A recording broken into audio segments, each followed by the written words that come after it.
Bom dia, queridos. Como vocês estão nessa manhã? Quero convidá-lo a abrir sua Bíblia lá em Salmo número 44, para a gente estudar mais um salmo, mais um trecho da palavra de Deus juntos. Esse salmo ele foi escrito pelos filhos de Corá e ele traz um profundo sentimento de autojustiça. O povo está passando por uma série de calamidades ali mencionadas, né, de dificuldades, por uma humilhação. E porque esses filhos de Corá e o povo não entende que isso é consequência de pecado na vida deles, né? Eles não reconhecem isso.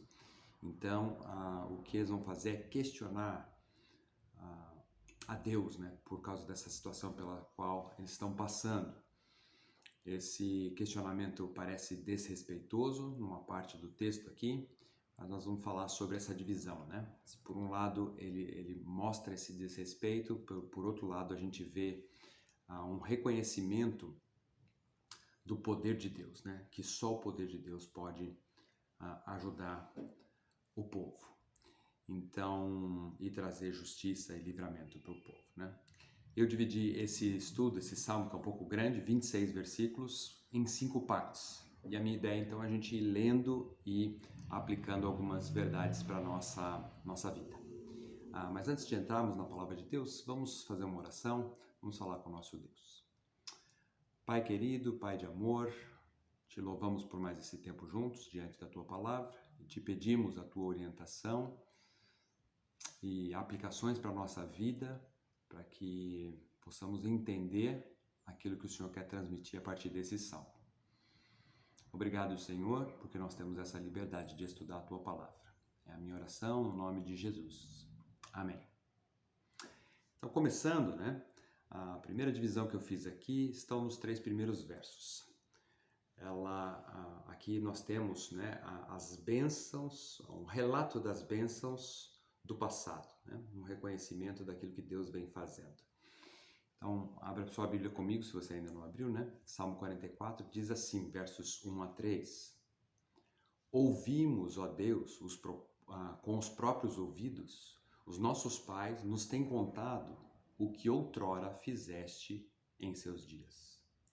Como por tuas mãos desapossaste as nações e os estabeleceste. Oprimiste os povos e aos pais deste largueza. Pois não foi por sua espada que possuíram a terra, nem foi o seu braço que lhes deu a vitória, e sim a tua destra, o teu braço, Senhor, e o fulgor do teu rosto, porque te deles. Aqui nós temos, né, esse reconhecimento de que é a ação de Deus que ajudou aquele povo, né, ao longo da história. Essa palavra aqui que inicia o salmo, né, ouvimos, né, e aí eles declaram essas várias, essa história, né, esse conceito que eles têm de Deus. Isso nos indica, né, aquilo que era transmitido pela tradição oral, né, de pai para filho, ao longo dos anos, e também o fato de que as Sagradas Escrituras, aquilo que eles já tinham em mãos, né, como isso era lido publicamente nos festivais religiosos, a menção dos grandes feitos de Deus que eram proclamadas, né, nas suas reuniões, e assim era também preservada. A ênfase aqui nesses primeiros versículos, né, a gente vê, né, tem mais a ver com os feitos de Deus do que com aquilo que Deus de fato é, né? Essa é uma tendência nossa também. Às vezes nós estamos mais interessados ou nós somos mais gratos a Deus por aquilo que Ele fez por nós, ao invés de o louvarmos por aquilo que Ele é. Numa segunda parte desse texto, nós temos então a segurança do presente. O salmista vai dizer, em Deus nos temos gloriado. Então aqui nós temos esse reconhecimento, mais uma vez, né, de que através de Deus todas as vitórias são possíveis. A ilustração pessoal que ele vai trazer aqui nessa segunda parte, do arco e flecha, né, vai destacar esse argumento da segurança, né, que nós podemos ter em Deus. Veja aí na sua Bíblia, né, versículo 4 até 8, diz assim: Tu és o meu rei, ó Deus, ordena a vitória de Jacó. Com o teu auxílio, vence os nossos inimigos. Em teu nome calcamos aos pés os que se levantam contra nós. Não confio no meu arco e não é a minha espada que me salva, pois tu nos salvaste dos nossos inimigos e cobriste de vergonha os que nos odeiam. Em Deus nos temos gloriado continuamente e para sempre louvaremos o teu nome. Então, eu separei duas aplicações aqui para nós, né, desse trecho. Primeiro, né, nós temos que nos perguntar, né, será que a gente reconhece que as vitórias que nós temos nessa vida, elas vêm do Senhor, certo? Aqui, os filhos de Corá, o povo está reconhecendo, né, tudo que eu tenho de vitória vem do Senhor. Então, se hoje, né, nós temos uma família construída, se nós temos uma formação acadêmica, um emprego, se nós temos saúde para sair de casa e trabalhar, um local para a gente morar, onde nós descansamos à noite, né? Tudo isso, né? Nós temos reconhecido que isso são feitos do Senhor, de Deus em nossa vida, é algo para a gente meditar essa manhã. E uma segunda aplicação bem direta para nós, né? Que reconhecendo isso, né, o que nós podemos fazer hoje, essa semana, para demonstrar esse reconhecimento, essa gratidão a Deus pelo que Ele tem feito por nós até aqui. Seja testemunhando para alguém aquilo que Deus já fez na sua vida, ou então retribuindo, né, servindo na vida de alguém das mais variadas formas, né? Servindo com a palavra, servindo talvez financeiramente com alguém que tem menos condição, servindo, orando por irmãos ou por pessoas que ainda não conhecem a Cristo.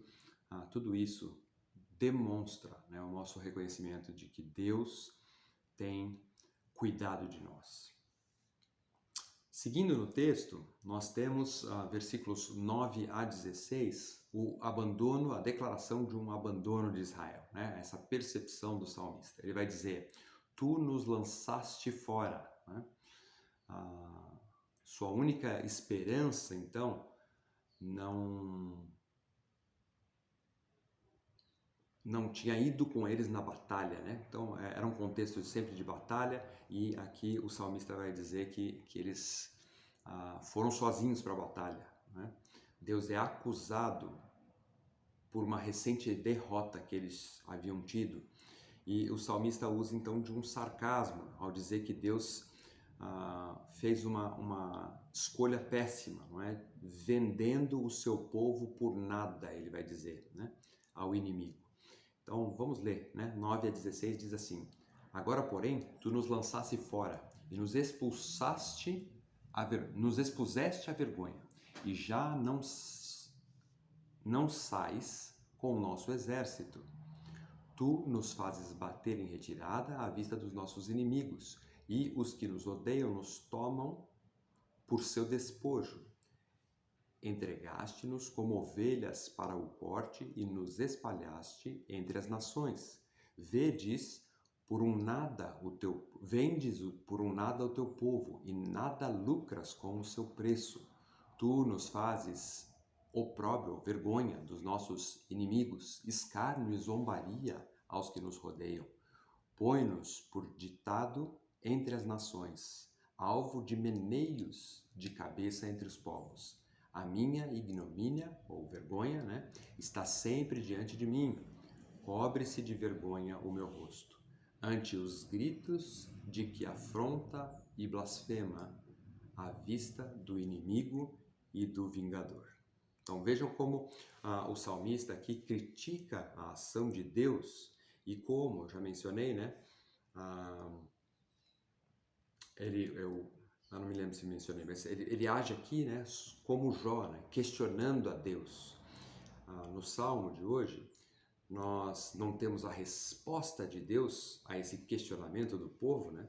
Mas quando a gente estudou lá na IBD, né, a oração de Jó, nós vemos como é que Deus ele gasta quase 2 capítulos ali falando, né, da sua grandiosidade e da pequenez de Jó ao questionar a superioridade, a sabedoria e o poder, né, a soberania de Deus, como isso não fazia sentido. A pergunta para nós é se nós temos, no meio das nossas dificuldades, também nós às vezes não nos pegamos questionando a Deus, né? Mas que é isso, Deus, que está acontecendo? Como que o Senhor está deixando isso acontecer? Né? Quais são então as dificuldades que você tem passado em que você acha que Deus está demorando demais para agir? Ou que você acha que está sendo injustiçado e Deus não está fazendo nada? Quando nós perdemos algo, né, ou ficamos doentes, às vezes a gente fala com Deus como se isso tivesse causando uma perda para o reino. Olha aí, Deus, eu tendo menos recursos, eu invisto menos na igreja, na obra missionária.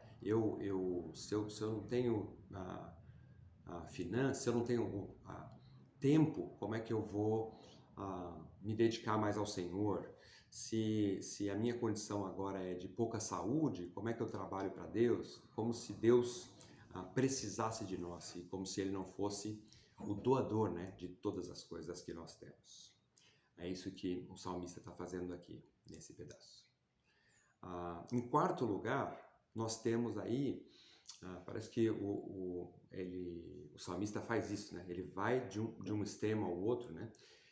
Existe uma declaração agora da fidelidade por parte do povo. Ele vai se colocar como alguém fiel. Olha, isso está acontecendo comigo, mas eu sou fiel. Versos 17 a 22, né? Ele vai dizer, entretanto, não nos esquecemos de Ti. Olha, o Senhor está deixando acontecer isso conosco, Deus, mas nós não esquecemos do Senhor. Repetição de que a nação permaneceu fiel é vista aqui muitas vezes, né? Mas em nenhum momento da história de Israel isso foi literalmente verdade. Nós sabemos disso, né? A gente lê o Antigo Testamento e vê como Israel pisou na bola uma vez atrás da outra, né?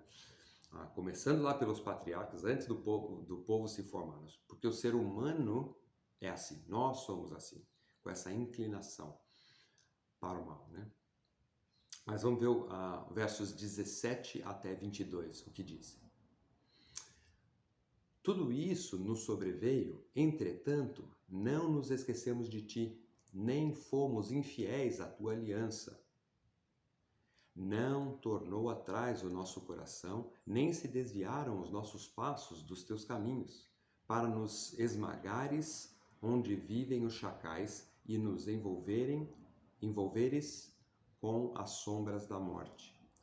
Se tivéssemos esquecido o nome do nosso Deus, ou tivéssemos estendido as mãos a Deus estranho, porventura não o teria atinado Deus? Ele que conhece os segredos dos corações? Mas por amor de ti, somos entregues à morte continuamente, somos considerados como ovelhas para o matador.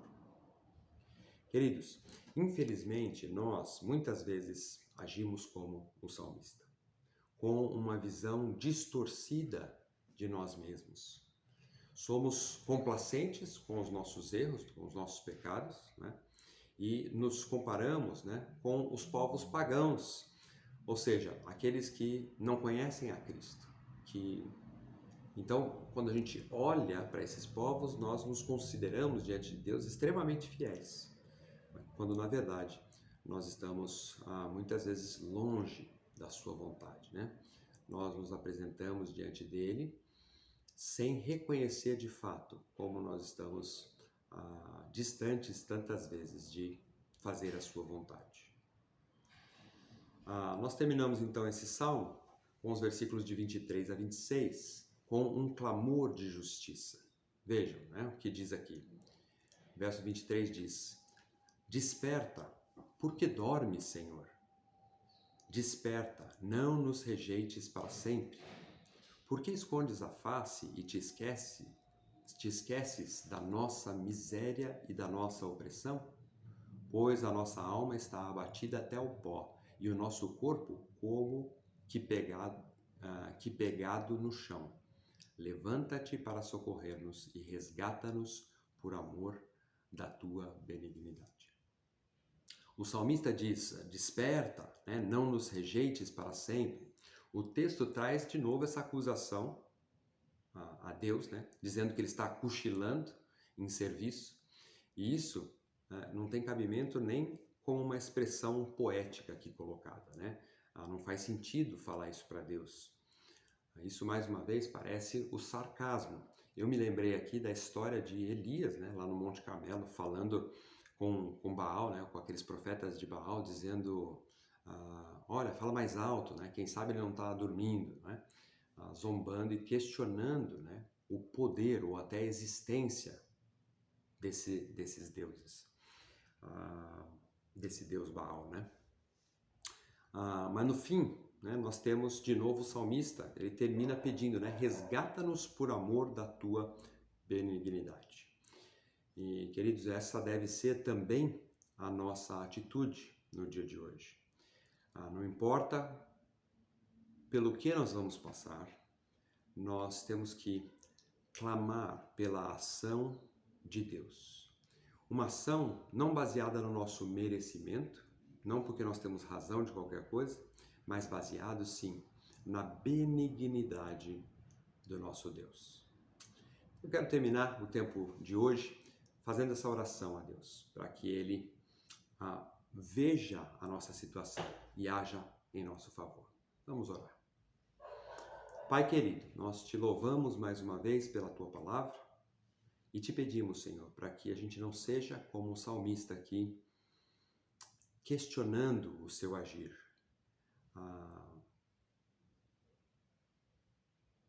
Que a gente não seja cego, né? A nossa própria condição, o quanto nós estamos distantes do Senhor tantas vezes. E que no nosso dia a dia, Senhor, o Senhor possa derramar da sua graça, da sua benignidade, para que a gente possa enfrentar o nosso dia, a nossa semana, debaixo do seu cuidado e da sua proteção. Que essa seja uma realidade nas nossas vidas hoje. É a minha oração, no nome de Jesus. Amém.